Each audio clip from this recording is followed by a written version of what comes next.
Hello, Algebra 1 students. This video is going to walk you through problems number 2 and 4 on the current assignment. What we're trying to accomplish on this assignment is to find the solutions to linear inequalities. First of all, what's a linear inequality versus a linear equation? A linear equation is a combination of numbers that make an equation true. So for example, let me just change number 2. What if it just said y equals negative 2x plus 3? If it was y equals negative 2x plus 3, then the solution to that would be the line that I graph. It's all the points on the line. But as soon as I make the problem y is greater than or equal to negative 2x plus 3, now that opens things up. Now it doesn't just have to be points on the line. It can also be points that are off the line in one direction, because greater than means it includes the points that make it greater than and not just equal. So the steps to doing a problem like this are the same for every one. The first step is that you're going to graph the boundary line, or you're just basically going to graph the line as if it was just equals. The second step is you're going to decide if your graph should be a solid or a dashed line. The third step is to do a test point. I always use 0, 0 because it's the easiest test point, but you could use a different one. And then the fourth step is going to be to shade the side of the graph that includes the solution region. So let's start with number 2 and let's do step 1. So step 1 is basically pretending, like I said, you're doing the boundary line, which means we're pretending like it's just equals. So I'm going to graph y equals negative 2x plus 3, and I'm going to graph y equals negative 3x minus 5. So step 1 is essentially figure out where your boundary line is going to be. So in number 2, the first thing I would start with is this plus 3, because that is my y-intercept. So I'm going to start with a plus 3. Similarly, on number 4, I would start with negative 5, because that is the y-intercept for that problem. My second step is going to be to use the provided slope to find additional points. So for the number 2, my slope is negative 2. So that means my slope triangle is going to be down 2 over 1. And I'm going to repeat that slope triangle so that I can get a series of points that form my line. If I run out of space, then I can just do it backwards. And that kind of shows you, here's where my line's going to be then. All these points.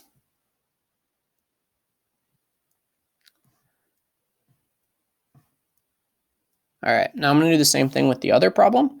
That one has a slope of negative 3, so also negative. So the slope triangle in that one then is going to go down 3 over 1, make a point.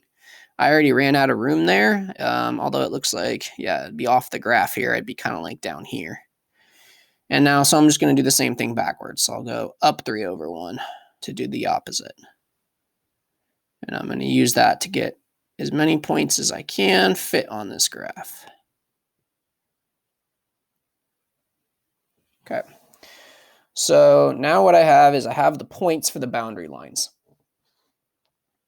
So that's step 1. I graphed the line as if it was equals. But now we have to come back and remember that it wasn't equals. Problem number 2 was greater than or equal to, and problem number 4 was less than. So the next step, I'm on step 2 now. Did step 1. Step 2 is, should these be solid lines or dashed lines? And so a solid line means that the solutions include the line itself. A dashed line means that the line is just sort of a boundary and the solutions aren't on the line. And how you know is you know from the symbol here. So this is greater than or equal to. So or equal to means that we should be including the line, and that means that I can do a solid line, because the equal to in that symbol means that the boundary line is part of the solution. But when I look at number 4, it does not have an equal to. That means that the line is a guideline. It's actually not part of the solution. So instead of doing a solid line, I do a dashed line, And that's just our way of showing that the line itself isn't part of the solution. If you plug in points from the line on this number 4, that actually won't work. They won't turn out to be true. So now I've done step 2. Step 3 is going to be a test point. And so for my test point, what I want to do is basically what I'm trying to do is I'm trying to determine, is my solution going to be in region 1 or region 2? There's 2 sides of this line, and one of the sides includes all the points that make this inequality true, and the other side of the line includes all the points that make the inequality false. Same thing over here. I'll just label them 1 and 2 there. So what I'm really trying to do is I'm trying to decide between those 2. Which one of those 2 regions is the one that has all the answers? So what I'll do is I'll just pick any point. So let's pick 4, 4 just for fun in this first one. So I'm going to pick 4, 4. And then we're going to test 4, 4. And if I put in 4, 4, then 4 is greater than or equal to negative 2 times 4 plus 3. And that turns into 4 is greater than or equal to negative 8 plus 3. Or 4 is greater than or equal to negative 5. So then, is that true? Is 4 greater than or equal to negative 5? Yes. So what that tells me is that the region that has the point 4, 4, if 4, 4 works, so do all the points around it. So what we essentially just figured out is, let me get rid of that. We figured out that this point right here works. But if that point works, then so does this one and that one, and so do all the points on this side of the line. And that's a conclusion that you can make by just testing 1. So if all of those points work on that side of the line, the way that we can show that is, instead of trying to just put all those points on there, we can just shade that side of the line. So what you can do is you can literally just shade in this side of the graph. And what that tells us is it tells us that all these points in purple, those are all solutions to this inequality.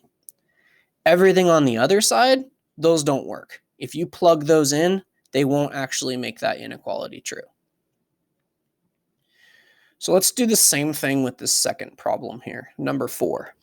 So in number 4, let's pick a different test point. Let's pick 0, 0. 0, 0 is usually the test point I always work, but I wanted to show you something different with the first one. So if I plug 0, 0 into this inequality, I get 0 is less than negative 3 times 0 minus 5, or I get 0 is less than negative 5. The reason why 0, 0 is such a nice test point is that this part of the inequality always goes away, the part with the slope. So if you're plugging in 0 for x, then it always just kind of whittles down to this. So now we're determining, is this true? Is 0 less than negative 5? No, 0 is not less than negative 5. 0 is greater than negative 5. So what that tells me is that 0, 0 is not a solution. And that also means that none of these other points on this side would be solutions. This entire side is the side of the stuff that doesn't work. So what that means is the other side must work. So what I'll do then is I'll shade the other side.